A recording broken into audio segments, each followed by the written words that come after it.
This is Rip and Joe with Dover Living, and we are coming back to you today. We're going to talk about pool renovations, what the scope of that might be, how big they can be, what you can do, why you do that versus tearing out and starting new. And Joe's got a couple going right now, so I'm going to throw to him and get his initial thoughts on just.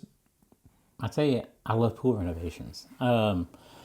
And most of the renovations, the pool's going to be at least 20 years old, right? I mean, and a lot of people, we just finished two that we actually took the shell out. It was basically just To a me, new that's not a project. renovation. If you're taking the shell out, It's you're not, because starting they wanted over. something totally over. Right.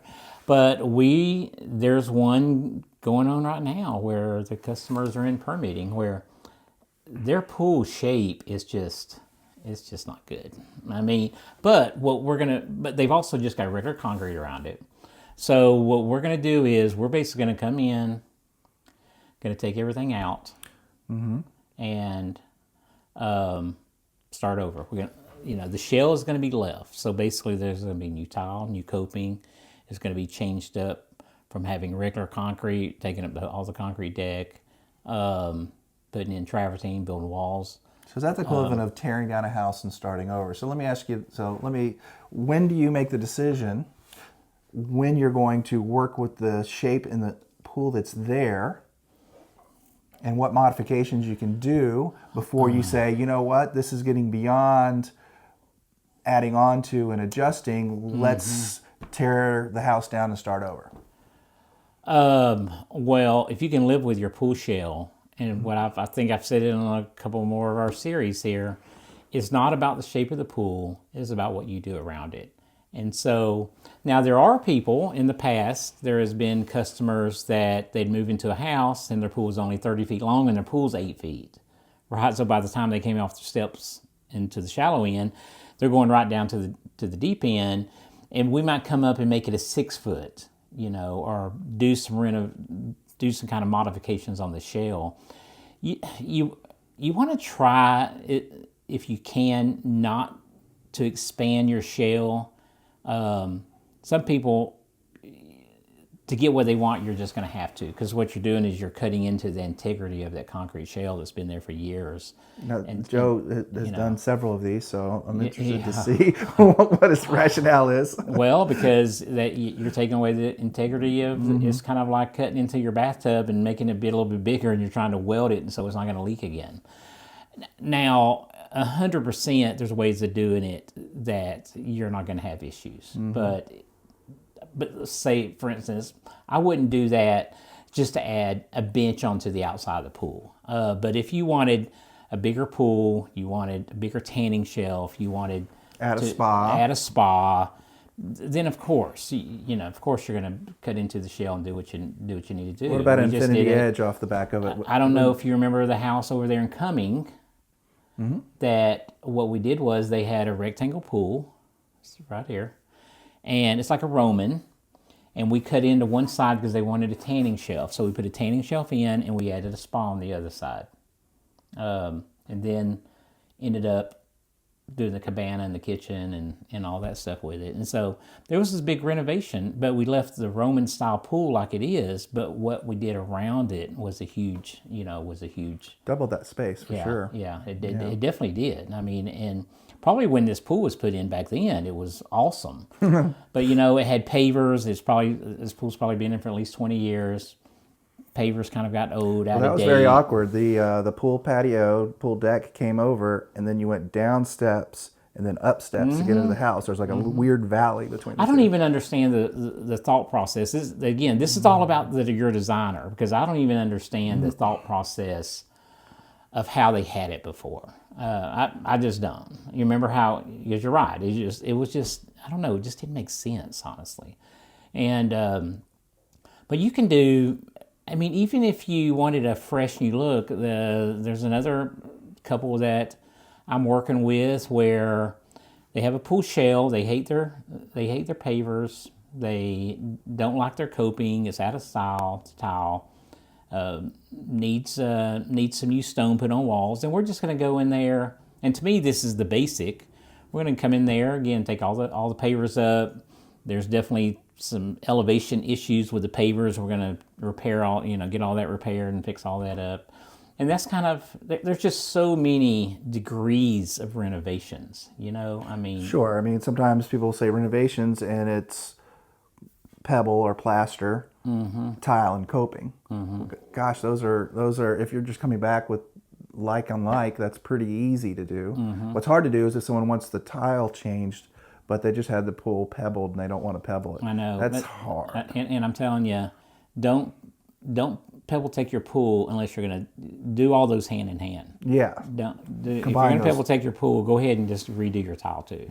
Because if your pool is that old, you need to redo your tile.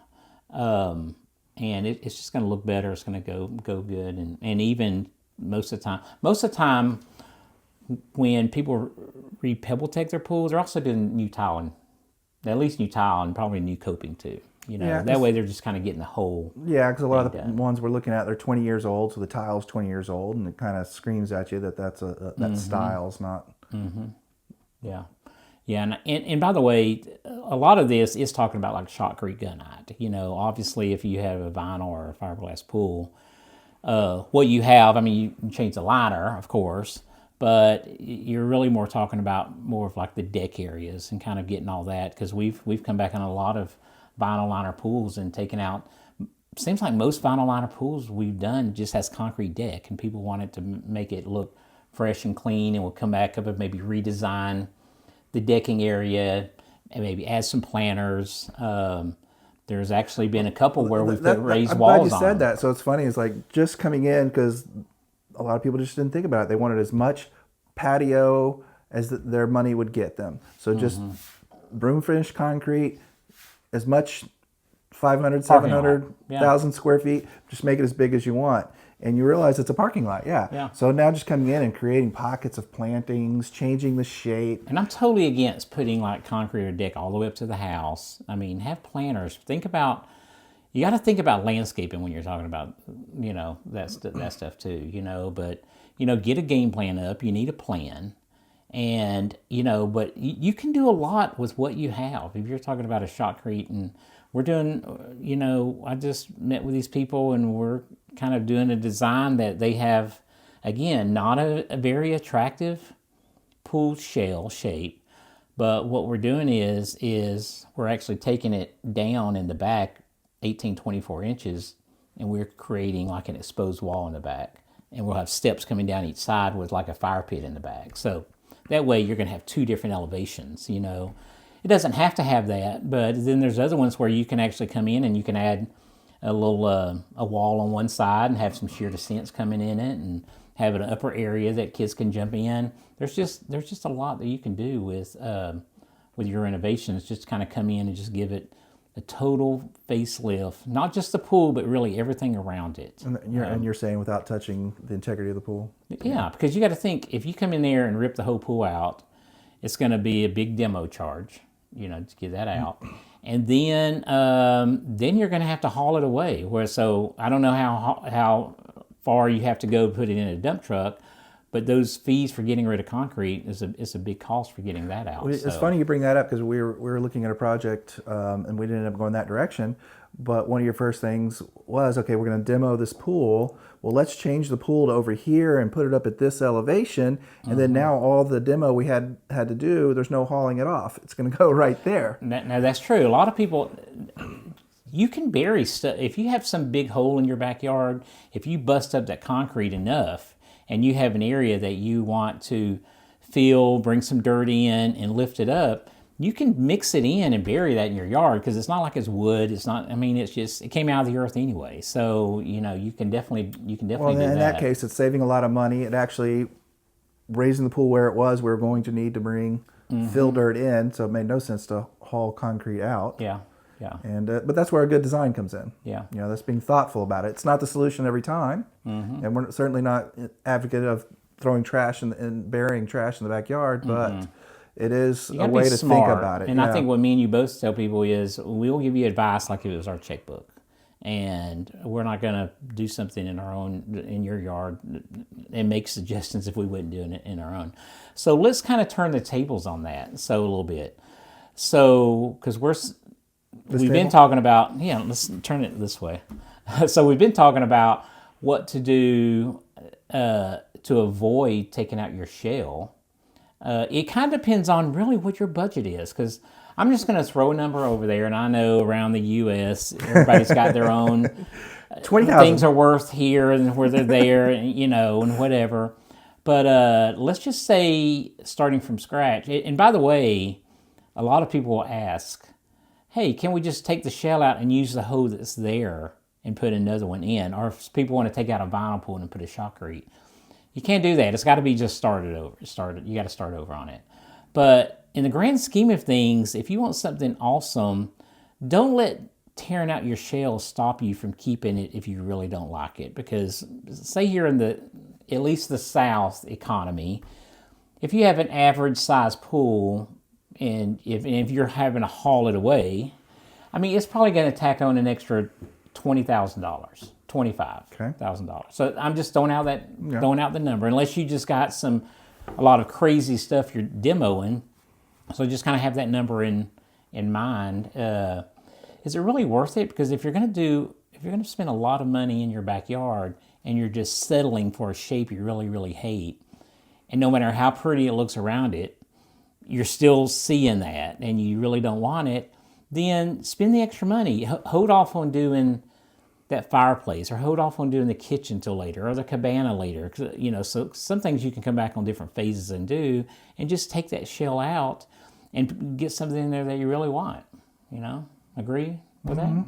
Yeah, and what I like about that is, one thing, when you're touching a pool that you didn't build, that's 20 years old, 30 years old, you don't even know. I mean, if there's issues that are visible, you see them. But once you start touching things and cutting concrete and redoing rebar and adding on to it, you don't know necessarily what the integrity of what you're touching. Yeah. I mean, I've done a lot of jobs where you take the tile off and you go, oh no. Yeah. There's air behind this tile. Like, there's no concrete left. In most pool companies, they can't give you any warranty. If you want to come in and add a tanning shelf, or you want to come in and cut the concrete and do some, you don't have any warranty on that, because they can't give. But that's not their fault. In fact, any legitimate pool company is going to tell you they can't. Anybody that says they will, that just, I don't know. In the long run, I don't think they really will, because they can't warranty stuff that they can't see. They didn't put in that plumbing originally. They didn't do the steel originally, or the concrete. So cutting into that,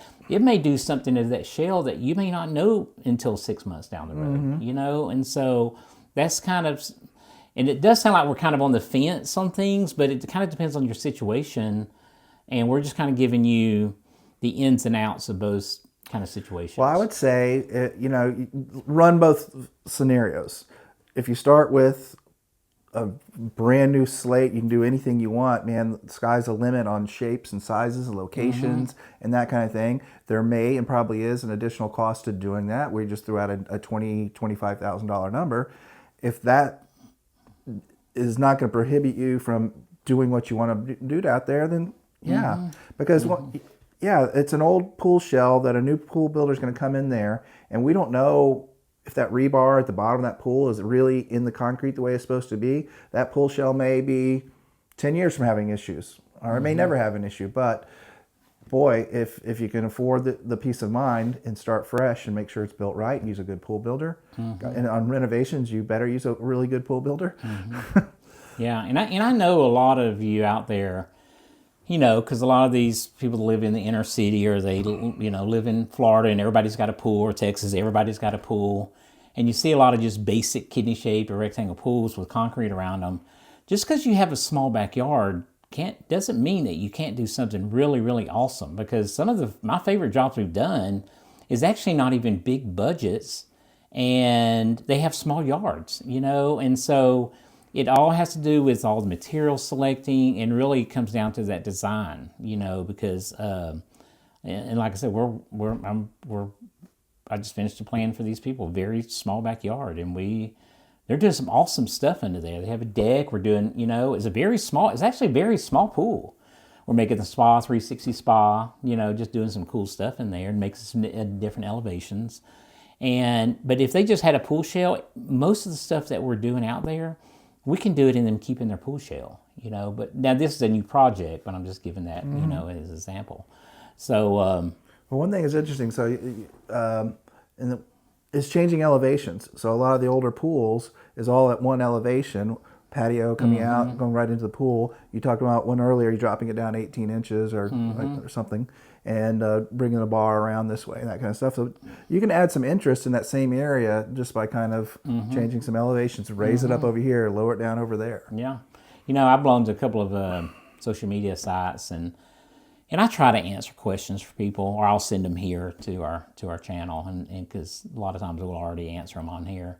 And there's just, you know, and I see these plans that the pool companies will give them, and they think that that's all that they can do is what that plan is. And there's so many pool companies out there, I hate to say it, that are more about quantities, and it's just like boom, boom, boom. And then a lot of the customers are more like, oh, we want a pool on a hot day jumping in some cold water, you know, if you live in an all-around hot area.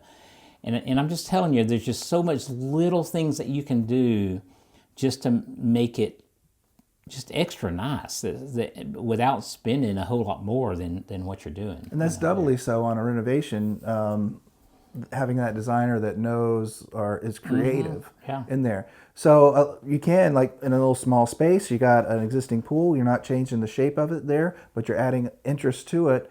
And that's awesome from a design standpoint, because the project can go a little further. Yeah. Because you're not restricted by as big a budget. Yeah, I agree. Restricted as big as a budget. I don't think I've ever said that before. Yeah. But yeah, well, if there's no I didn't budget. understand it. I just didn't say anything. I just, you know, I wasn't going to correct you here, you know, but since you mentioned it. We'll edit that one out. Yeah. No, it'll say it. Anyway, anything else you got? Yeah. Don't be scared to renovate your pool, but do get a good designer. Make sure you get a good pool builder. Make sure that they are knowledgeable of, especially if you're doing an add-on renovation and changing shapes to your existing pool. Just make sure that everybody involved knows what they're doing. Yeah, definitely make sure that they've done more than one before.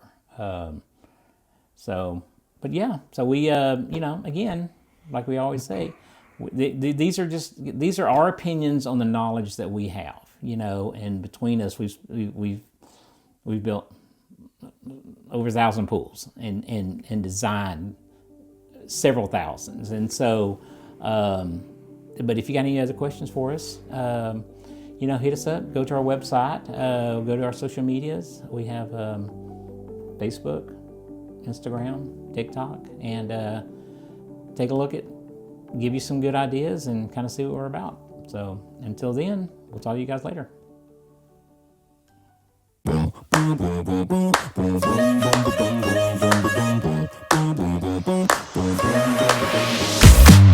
What makes the world go round is talk about that cha-ching sound like we count bills by the pound is we can't stop cause we're living for the money. What makes the world go round is talk about that cha-ching sound like we count bills by the pound is cause we're living for the money. Don't stop, rock the block, cause once we get started then we just can't stop. And when you see the Lamborghini then you know what's up, because cheap is cheap and the talk is talk, yeah. Now we chillin' on a cruise ship, take a jet to Korea, how we do it? All the players are playing the game, head is looking lame, so we started getting money and you know we stay paid.